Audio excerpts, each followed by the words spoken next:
For weeks, we've watched the geopolitical standoff in the Strait of Hormuz escalate, and it has frozen nearly a fifth of the world's oil supply. It sent fuel prices soaring, and that's what we're talking about in South Africa, because we can see petrol going up by 5 rand a litre, diesel by up to 11 rand. So with the shipping delays and surcharges, we've seen those costs also ballooning. Dr. Jacob van Rensburg of the SAAFF is joining us now to explain exactly what it means for the economy, food prices and logistics, and that's the Southern African Association of Freight Forwarders. Jacob, good morning to you and welcome to the program. Thanks for your time. I think this piece of research that you and your organization have put together around the Strait of Hormuz has been really, really instructive. If you read through it, you've done a timeline of what happened at the beginning, the responses by various institutions that impact the work that you do, but also for the movement of containers and shipping and the like. Maybe just in welcoming you to the program, just outline for us why it's important to keep the detail on how decisions that are made with regard to shipping flow and politically we have to monitor them, you know, almost on an hourly basis. Indeed, I think it's first of all very important because this touches on the entire economy. I think I can start out by saying that this is not just a shipping disruption, it's indeed an energy shock feeding into logistics, feeding into inflation, and into supply reliability. And I think in the last couple of years, we've seen several crises in global supply chain, starting out with COVID, but then exacerbated by the Suez blockage, and then also the Red Sea crisis, and now once again the current Strait of Hormuz crisis. And this is quite different compared to the previous two crises because it is an energy shock system. So you mentioned in the opening notes, roughly 1/5 of the global trade in oil and LNG, that is liquefied natural gas, flows normally through the pass of the Strait. And current disruptions are being measured in the order of 12 million barrels a day, which is quite significant. So that means it is not only a shipping problem, but it's also a fuel issue. It's also a problem that's feeding into inflation, and we'll see the secondary effects of that in the next coming months. And it's also an industrial input problem because supply chains are impacted, and then we are seeing a rotation of additional days onto all of the networks and all of the supplies. So if we just consider the last 5 years or so, the various crises, the Suez, it was a blockage. The Red Sea is a rerouting, but now we are dealing not only with a logistics and supply chain crisis, but a global cost-based crisis with the repercussions of fuel and the maritime consequences attached to that. What are some of the biggest impacts to your organization? So if we consider the fact that, fuel as a primary input is about, 40 to 50% of the cost driver. In road transport, fuel is about 20 to 35% of the cost driver in global shipping, and also a significant cost driver in terms of aviation transport. So it impacts across the board. And as I've mentioned already, we are seeing additional days to the supply chain, and that becomes very difficult for planning.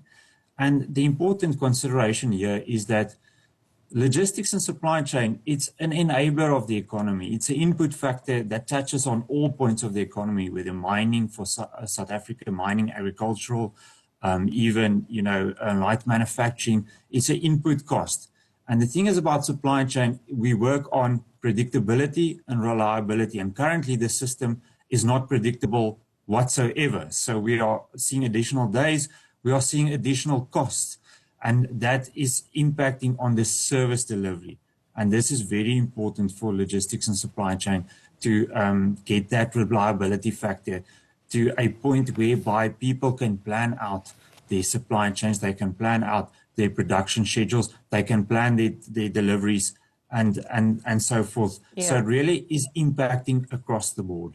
I mean, it's really interesting, again, as I say, to look at the document that you've compiled, which explains some of the, and teases out some of the granular detail. I mean, in that mix as well is the impact to insurers, insurance withdrawal or insurer withdrawal. You talked about adding on days because of delays and uncertainty, rerouting. So it is a complex set of circumstances that are being brought to bear. But we did see ships diverting around the Cape of Good Hope, Jacob. Is South Africa, I mean, is there any benefit? And you hate to use the word benefit in the context of war where people are dying and there's a real impact to human life and there's a humanitarian impact. But are we just a bypassing route with no real long-term economic gain? Just talk to us about that. It's quite an interesting thing, and I think something that needs a bit of unpacking in the public space, because a lot of people and a lot of commentary has mentioned the fact that we are seeing some additional traffic around our shores. I like to use some numbers, and numbers, they tell a story. If we consider that roughly 15 to 25% of global container capacity has shifted onto the Cape routing, but South Africa has only seen about 4% growth in our container volumes and under 2% growth in vessel calls if we compare 24 to 25. That tells you that most of the trade, it's passing us, but not really stopping. So in actual fact, the real opportunity for South Africa is not in cargo, but it is in services, especially bunkering. Bunkering in maritime parlance is refueling the vessels. So, but to capture that, you need a certain level of port reliability and fuel availability. So the problem is not only the berth space, it's the end-to-end system performance. So we talk about, in global supply chains, we talk about the scheduling, the reliability of the network, the marine services. You can even refer to, on the land side, the cranes, stack management, truck flows, rail evacuation, the list goes on. But it's the ability of that system to absorb the cargo bunching without compounding the delay. So a significant increase if we consider the fact that we only have about, globally speaking, 1.4% of the containerized volumes, yet we are seeing traffic upwards of 20 to 25% because of the rerouting. So in summary, geography is most definitely giving us some exposure, but not yet quite conversion into economic value. So the prudent answer is that South Africa has an opportunity, but not yet a fully reliable response capability to that opportunity. So to respond to it, if, as you say, we're not agile enough, look, we don't know how long this is going to go on for. It could be shorter, but it could be long-term, as we've seen with conflicts past of this nature. So it would be in South Africa's interest, judging by what you've just said, to begin to adapt and respond?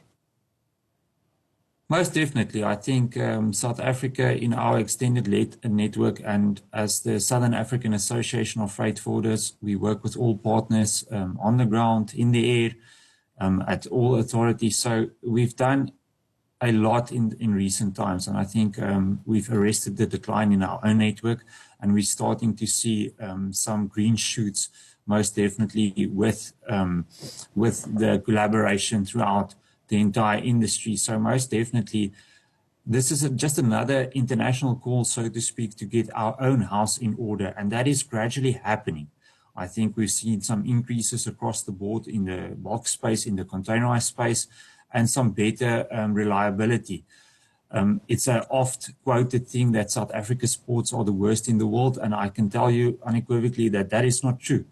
We have worked together with the World Bank as well to give some context in terms of the Container Port Performance Index, rating us very badly, but we've seen some significant increases across the board in terms of performance, in terms of efficiency, and in terms of productivity gains. We are not yet where we want to be. If we were, we would have gained a lot in terms of the rerouting with this current crisis, but we are most definitely taking the steps in the right direction and working together to achieve our goals, to be a more significant player in the global stage. Yeah, preparation and opportunity don't seem to be talking to each other at exactly the same time in this moment, but hopefully that can change, Jacob. I want to go to the fuel issue. Everyone's talking about it. We know that it's going to have an impact on food because the cost to transport things is going to go up, and those costs are normally passed on. What does it mean for you? It's quite curious, the fact that I've mentioned in the opening remarks is that fuel is a significant cost driver in logistics and supply chain.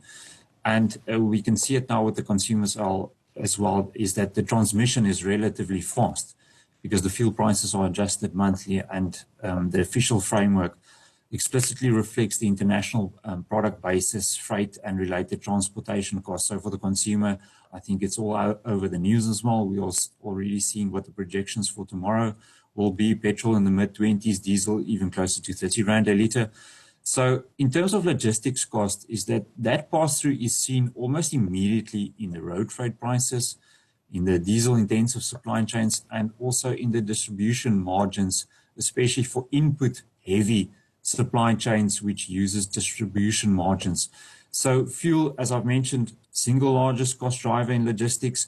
So in terms of South Africa especially, we have quite a large land surface area. So the bulk of our overland transport is done on road transport, and fuel typically accounts for nearly 50% of that cost driver. So that will move more than 50% on the current oil price conditions. So it puts a lot of pressure in terms of our supply chains. So this is why we say in the industry, it's not only an oil shock transmission, but it's impacting the entire logistics within weeks. And we've seen this crisis now already 5 weeks onwards. So we hope for a ceasefire quite soon. But there's most definitely a structural change in the entire industry. Before I let you go, and I think where I was trying to go there was also just on the numbers. You know, it'll be interesting to look at any kind of modelling around numbers that might have been changed from last year this time to now in the sense of the cost of doing business. It's a quite curious case, yes. I think if we speak about logistics, the time it takes to move goods, the cost incurred to move goods, and then, as I mentioned earlier, the reliability. These are the fundamental factors that impacts supply chains. And the number one thing is for cargo to move. So currently we are seeing not only a blockage in that, but we are seeing secondary effects in terms of additional time and additional cost. I think COVID has taught us a lot of lessons in terms of how to respond to that. I must say that, especially South African logistics, we are quite resilient. We can, at the end of the day, get the job done. But most definitely is that we are with this crisis, with the several crises that we've experienced lately, we are imparting a lot of additional uncertainty and additional friction and waste into the system, which is quite difficult to absorb currently. Yeah, I mean, any numbers, Jacob? In terms of costing, yes, we will see, in terms of, so if we talk about logistics, so the most important thing is the throughput. So the numbers which I've quoted earlier is that we've seen an increase in 2% in the total volume. The cost driver, South African cost, logistics as a cost impact to our economy is about 10.5%. Now, that is quite high for the developed world, but it's quite low for emerging markets and developing world. So we are doing quite all right. But we can see that figure rising to 12, 13, 14% if this crisis continues, that's for sure. All right, we'll leave it there. Thanks, Dr. Jacob van Rensburg of the SAAFF, joining us to talk about the impact of what's happening in the Mideast conflict on their sector and on our economy. All right, we're just a touch after 7:30. Let's take another look at our top stories at this hour.